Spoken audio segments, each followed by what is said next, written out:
I first noticed something had shifted in Sandra a few months before the reunion was ever mentioned. It wasn't dramatic. No screaming arguments or sudden coldness. Just subtle fractures, barely noticeable at first. She began working later, slipping to the front door with a tired smile that didn't quite reach her eyes. Then she'd retreat into her phone, as if it held some sacred universe she wasn't ready to share with me. We'd sit on the couch, side by side but miles apart, her face illuminated by the soft glow of her screen, fingers moving quickly, smiling, sometimes even laughing to something or someone on the other end. But it wasn't me. I didn't question it. Not then. We all have ways of unwinding. I told myself it was harmless. Group chats, inside jokes, maybe just nostalgia. I trusted her. Or maybe I wanted to. Then the reunion began slipping into our conversations. Casually at first, as if it were a footnote. "It's been 10 years, Danny," she said one night while chopping bell peppers. "Everyone's coming back. It'll be fun." I nodded, told her it sounded nice. Her smile lingered for a moment but didn't land. She was already somewhere else in her mind, probably imagining old faces, old flames, old versions of herself. Over the next few weeks, the reunion turned from an idea into an obsession. She started shopping online, filling our bedroom with bags from boutiques she used to walk right past. She dyed her hair, played with makeup palettes, and made spa appointments she never had time for, even on our anniversary. It was like watching someone reinvent themselves for an audience I wasn't invited to see. One night at dinner, I watched her animatedly describe an old classmate, David, I think. Her eyes sparkled in a way I hadn't seen in a long time. I smiled and said, "You're going all out. Big night, huh?" She laughed, light and casual. "I just want to look good. It's been a while." Her voice was breezy, but something in her tone felt rehearsed, polished. I asked if she wanted me to come with her. Her fork paused just a moment too long. "It's just college friends," she said, avoiding my gaze. "You'd be bored." It wasn't just the words. It was a dismissal in them. Like I didn't belong in that version of her life. I let it go, but a tight knot formed deep in my gut. I couldn't shake it. And then the night came. She descended the stairs like someone stepping into a memory she had carefully curated. A navy blue dress that fit her like second skin, heels that made her walk like a stranger, perfume that lingered long after she passed. She looked beautiful, undeniably, painfully beautiful. I let out a low whistle, trying to keep things light. "You look incredible." She didn't look at me, just adjusted an earring in the mirror and muttered, "Thanks." I asked again, softly, if she was sure I shouldn't come. Another hesitation, brief, but telling. "It's really just old friends. You'd be out of place." So I smiled, nodded, and watched her walk out the door, pretending it didn't feel like she was walking out of more than just a house. But the moment the door clicked shut, I grabbed my keys and followed. She drove across town to a bar near campus, a familiar spot from our younger years. I parked a few spaces back, staying in the shadows. It didn't take long. She walked in and found him, David, waiting at the bar like he'd never left the past behind.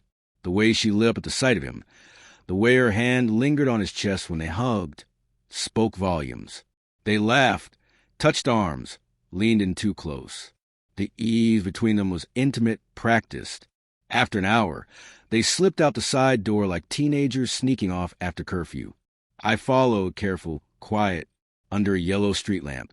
He pulled her in and kissed her, not a polite peck. A slow, deep kiss like a man who had kissed her many times before. I didn't yell. I didn't crumble.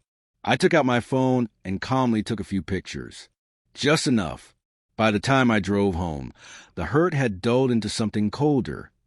Clarity. This wasn't a mistake. This was a pattern. All the late nights, the sudden absences, the screen-lit grins when she thought I wasn't looking, all made perfect sense now. She came home around dawn barefoot, mascara smudged, looking like someone who danced through memories and returned carrying their consequences. She didn't notice me watching from the stairs, just dropped her keys, kicked off her heels, and collapsed onto the couch like she was entitled to peace. I didn't say a word. That week, I didn't fight. I didn't beg. I began to disappear. Quietly. I found an apartment across town.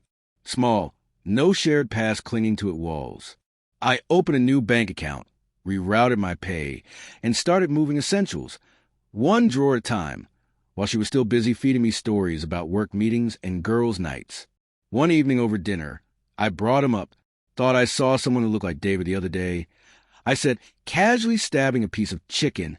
She froze just a beat, but it was enough. David? No, haven't seen him in years. I nodded. Wasn't he at the reunion? Again, too fast. No, he wasn't there. I smiled faintly and said, right, not at the reunion. Just pressed up against you, in a parking lot. She blinked, stunned, but I moved on. No confrontation. Just silence. The kind that wraps around a lie and makes it suffocate. The following weekend, while she was out shopping, I packed the last of my things. I left behind everything that wasn't essential. The house, the furniture, even the wedding album on the shelf. Before leaving, I placed my wedding ring next to her half-finished glass of wine on the kitchen counter. When she came home later that evening, she didn't notice at first. I watched from my car, parked down the street. She walked in, laughing at something on her phone. 30 seconds later, the porch light flicked back on. She burst through the door, panic rising in her eyes, scanning the street as if she could summon me with a glance. The calls started minutes later. My cell, my work phone, then my brother Christopher. I answered none. When I finally showed up at Christopher's, she was on the porch, hugging herself mascara streaked, lips trembling. "Danny," she said, voice cracking. "Please talk to me." I stood by my car, still and steady. "You lied," I said. "You actually thought I'd never catch on." "It was a mistake," she whispered. "It didn't mean anything." I laughed short, hollow. "You kissed him like you never stopped. That's not a mistake. That's a choice." Tears streamed down her face.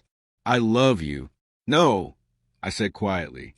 "You love the version of me who still believed in you." She tried to reach for me, grabbing my jacket like she could still hold on to something real. But I stepped back. "You lost," I said. "You just didn't notice until it was too late." And I walked away, leaving her under the porch light, reaching for a future that no longer existed. My new apartment wasn't glamorous, but it was mine. No ghosts. No tension hiding behind every room. Just space. Just peace. I mailed the divorce papers the next morning. She tried everything. Messages. Calls. Showed up again. I didn't answer. The silence was my closure. The papers came back signed 2 weeks later. No letter. No scribbled apology. Just a signature, shaky and reluctant. I didn't need revenge. She stayed in that big house with its echoing rooms and memories she thought she controlled. Mark told me she barely left bed. Tried dating again. Nothing stuck. Nothing felt like me. Because it wasn't about new beginnings for her. It was about losing someone who gave her everything. Sometimes I sit on my balcony with a beer, watching the city stretch into the distance. I think about the man I used to be. The one who waited up, made excuses, believed love could fix anything. I don't hate him. He was loyal. He just hadn't learned yet. Sometimes you don't need to slam the door. Sometimes you just leave it open and walk away. Because when someone takes your trust and burns it, they don't get to keep your silence too. Sandra's mistake wasn't the kiss. It was thinking I'd still be there when she decided to come home. But I wasn't. And for the first time in years, I was already gone. Free. Whole. Clear.